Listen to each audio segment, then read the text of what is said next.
We spent a week on the biggest cruise ship in the world, Royal Caribbean's Wonder of the Seas. And today we're going to tell you 5 things we liked. And 5 things we didn't.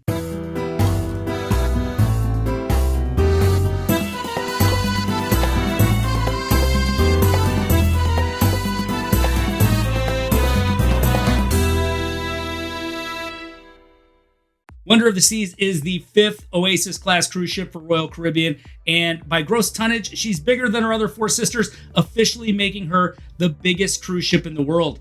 We spent a week on this beauty, and we were overall impressed. Yeah, but it's not perfect, so today we're going to tell you 5 things we liked and 5 things we didn't. If you're not familiar with the Oasis Class ships, they are humongous. In fact, they are the largest 5 cruise ships in the world. To make them easier to navigate, Royal Caribbean separated them into neighborhoods like the Royal Promenade, the Boardwalk, and Central Park. If you'd like to take a full ship tour, we've got it posted right up there. It's also the first link down in the description. But you're not here for a ship tour. You're here to find out what we thought about the Wonder of the Sea. So, Steph, you want to get us started? Yeah, for my like number 1, I'm going to talk about the elevators. There are so many cool features with them. In addition to the chimes, for up or down, they also have lights. Green if it's going up, red if it's going down. Inside the elevator, the buttons have pictures to show you what the different floors offer. So for instance, the gangway, if it's on deck 5, it shows you the gangway.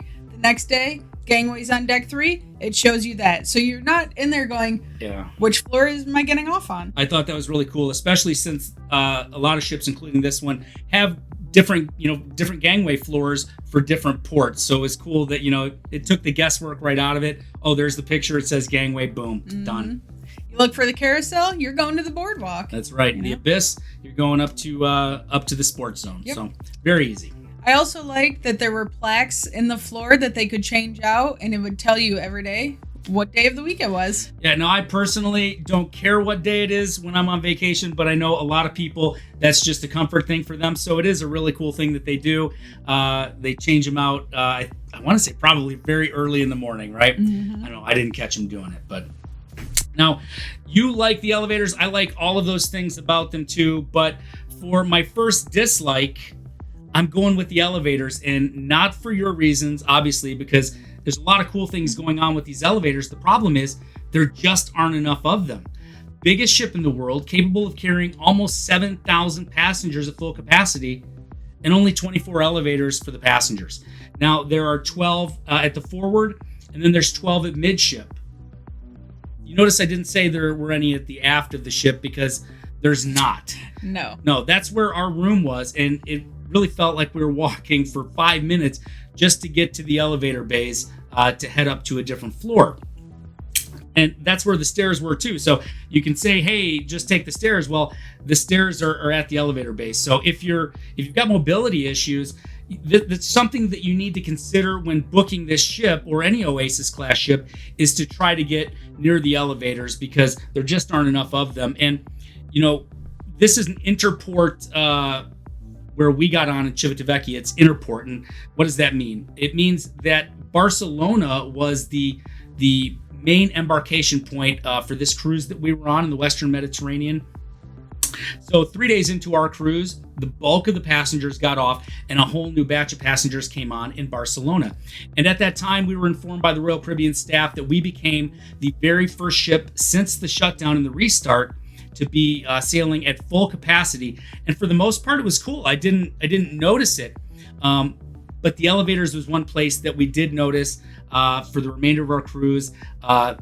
Waiting a long time, especially when shows were letting out or when we were all trying to get back on, when we were getting back on the ship from port, waiting a long time for elevators. And if you had a whole nother bay of elevators, say at the aft of the ship, I don't think this would be that big of a problem. So elevators, like number 1 for you, dislike number 1 for me. Yeah, I'm glad you mentioned interporting because that leads into my dislike number 2, and that was not being able to use the Royal Caribbean app.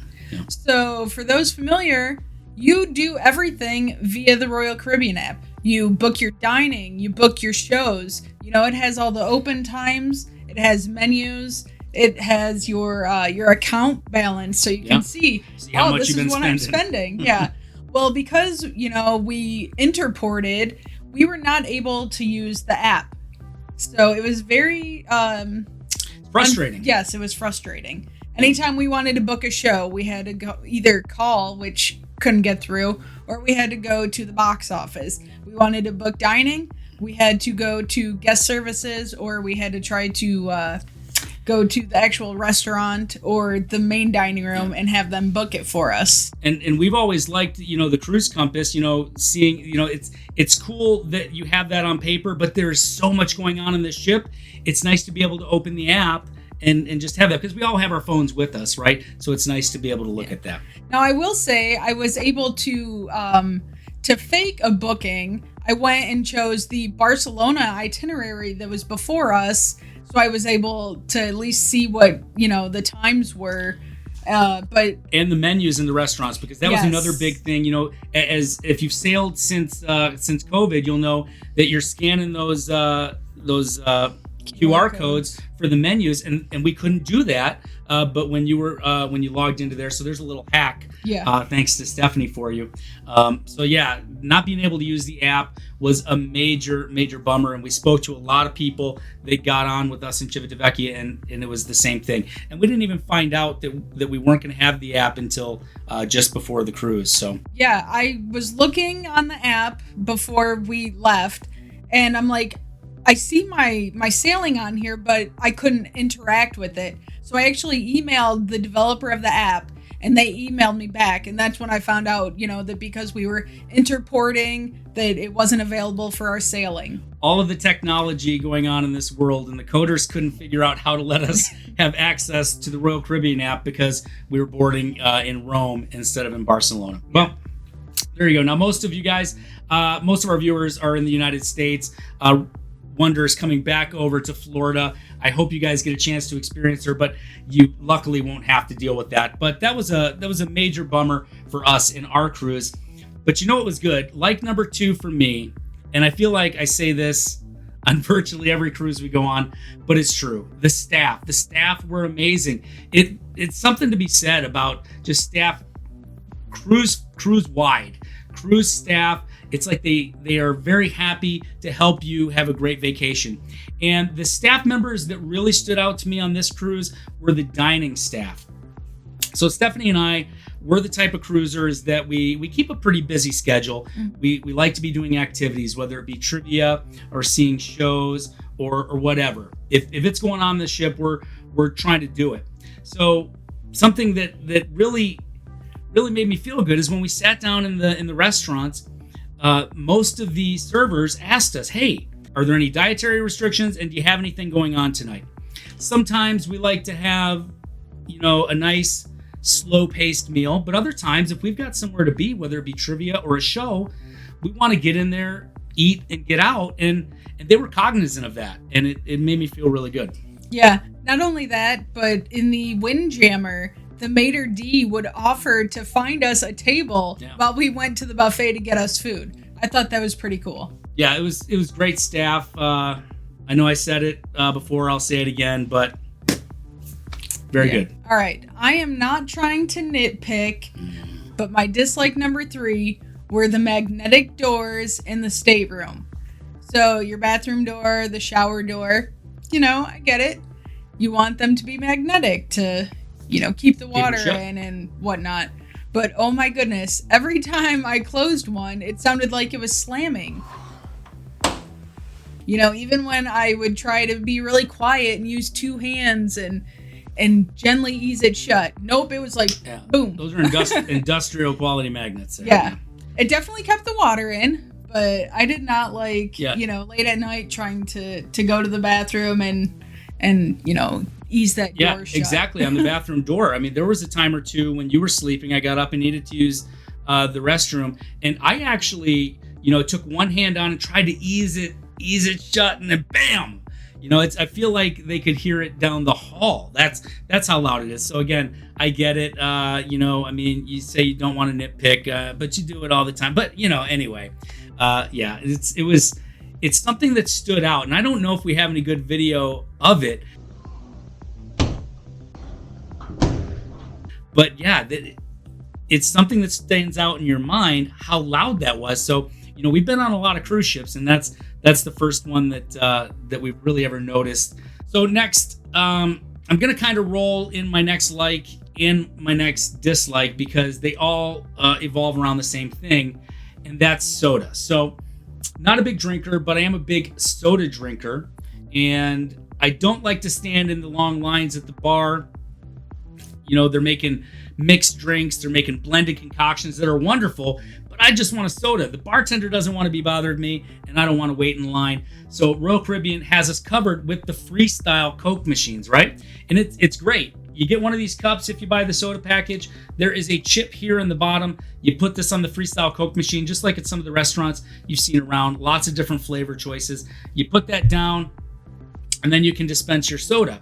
The problem is, the first problem anyway, is that you got to carry this cup around with you if you want to use those freestyle soda machines. Otherwise, you'll be one of those people who just grabs a cup, sets it down, and presses the button and can't figure out why the pop's not coming out. And you enjoyed watching those throughout the thing. Oh my gosh, it was awesome. But this brings me to a fix for that. So if you recall, when we were on the Mardi Gras with Carnival, they had a process where you could scan your card and then dispense the soda. So if Royal Caribbean could integrate card scanners, then I could just use whatever glass I wanted and make use of my soda package. It saves time at the bar, and it also, you know, obviously that fountain pop is a lot cheaper than the cans of soda. So I really like that they have these freestyle Coke machines. I don't like that you have to use this cup and carry it around with you all the time. And the second thing I don't like is that there's just not enough of them. How many were there on this ship? 9. Yeah, 9 freestyle Coke machines on a ship that's the biggest in the world, can hold almost 7,000 people. There's 4 up in the Windjammer. That's good. You need them. People are eating there all the time.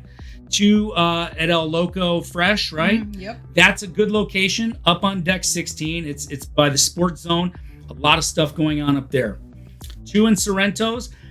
People are there all day. Good location, Royal Promenade, midship, beautiful. 1 in the Central Park at the Park Cafe, but that one it's not even open all day because Park Cafe is closed at night. Mm-hmm. So that's it.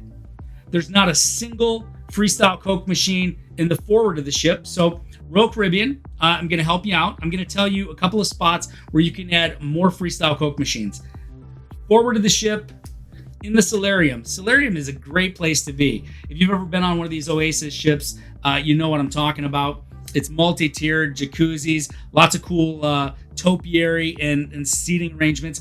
Yeah, there's a bar there, but that takes us back to me not wanting to wait in line and the bartender not wanting to be bothered with just grabbing a can of Coke. So put one up in the Solarium. Also, back on the Boardwalk. A lot of stuff going on the Boardwalk. There's none down there around that level. Put it next to the doghouse. Who doesn't like to wash their hot dog down with a nice soda? And finally, how about up on decks 15 and 16 midship, where you have all the pools, where you got the big screen, you got the water slides, and you got the splash park. Perfect spot for a freestyle Coke machine. You know where they could put one there? Where at? Right next to Sprinkles. Oh, you had to go there. So I know I had the last 2, but I'm going to go ahead and take over since you did that, because I'm going to give my next and I think final dislike on this ship, and that's the soft serve ice cream. You know, we were very busy on the Wonder of the Seas during this cruise week, and it was the last day, and I was like, I haven't had a soft serve ice cream cone. So what did I do? I made my way to Sprinkles to get one, and they were closed.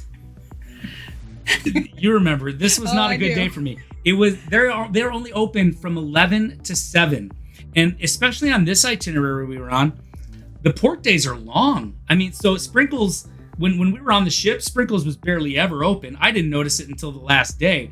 But in my opinion, every cruise ship needs to have at least one 24-hour soft serve machine. This one, they've only got the one location, and it's only open 11 to 7. Big dislike on the Wonder of the Seas for that. That's my version of nitpicking, but it is what it is. Mm-hmm. All right, my like number 4 is the amount of snacks and different meals. So, as everyone knows, late night pizza is our thing, right? Unfortunately, there's usually a long wait time to get that late night pizza. Absolutely. So, I really enjoyed that Sorrento's, they crank the pizzas out really fast, and also that the Cafe Promenade was open. That is open 24 hours. So that kind of alleviates, some of that long wait time. Yeah, even after the shows got out, which especially on a lot of other ships is a big influx at the pizza place. Even then, when there was a line, it wasn't too long and it moved quick. So yeah, I want to say that like was nice. 10 minutes was the longest I waited. Yeah. And then also we like to eat our breakfast early. We like to have lunch early. On most other cruise lines, they don't start serving lunch until noon. Mm-hmm. On this one, we could start getting tacos or hot dogs at like 11 a.m. Yeah. So that was cool. Yeah. So last but definitely not least in our big like column is just everything that this ship has to offer. If you want to do it, they probably offer you a way to do it. If you like shows, let me tell you, the entertainment was amazing. Tell them a little bit about what you liked about the shows. Well, first of all, I'd see a show and I was like, oh, that's the best show. And then I'd go see the next one and it was even better. So Intense, the Aqua show, it was 24 women doing 50 minutes of nonstop action, diving and, just acrobatics. I don't even know how they would do this stuff on land, much less in a ship that's moving through the ocean. It was an amazing show. So that's back in the Aqua Theater, back on the Boardwalk. And up at the front of the ship, they've got the Royal Theater where they had 3 really cool shows. Effectors 2, which is Royal Caribbean's brand new Broadway style show. It evolves around superheroes. We actually were on the ship when they were finishing up the testing for that. We got to talk to the choreographer of it, and it is an amazing show. I don't want to spoil too much, but there are, I would say, hundreds of drones flying all over the auditorium. They also have Tap Factory, which is a cool dance show, and Voices, which was an a cappella musical group performance, which was amazing too. But that's not it. Studio B. What do we have in Studio B? Oh, yes. In Studio B, they have 365. Yep. Yeah, it takes us through all of the seasons with just some amazing ice skaters, professionals all the way. It's an amazing show. I can't wait to go through and do all the vlogs and put together all of this footage because it is amazing. So if you like the shows, top notch. If you want to do karaoke or listen to music, it's all over every night, all over the ship. If you want to relax, you can be amongst nature in Central Park with real trees and plants. If you want to have some fun, ride the carousel back on the boardwalk. If you want the adrenaline, you've got the Abyss, you've got the Flow Rider, the sports court, the zip line. You can have some family fun with putt-putt. If you want to do it, this ship will afford you the opportunity. That's for sure. It is an amazing ship. And I'm going to put you on the spot here, Steph. Do you have a new favorite ship? I do. This one. Yeah, I have to say the same. I like big boats, and I cannot lie. And this is the biggest, baddest ship out there right now. And it sounds like we both have a new favorite ship, Royal Caribbean's Wonder of the Seas. So the 5 things that we didn't like on here, they're small, they're nitpicky things, but the 5 things we love and a whole lot more, man, it really takes the cake. Mm-hmm. Hey, if you love cruising like we do, make sure you're subscribed. Smash that like button. We got a lot more cool videos coming out from Wonder of the Seas as well as other ships. And as always, remember, life is short and cruising is fun. We'll see you next time.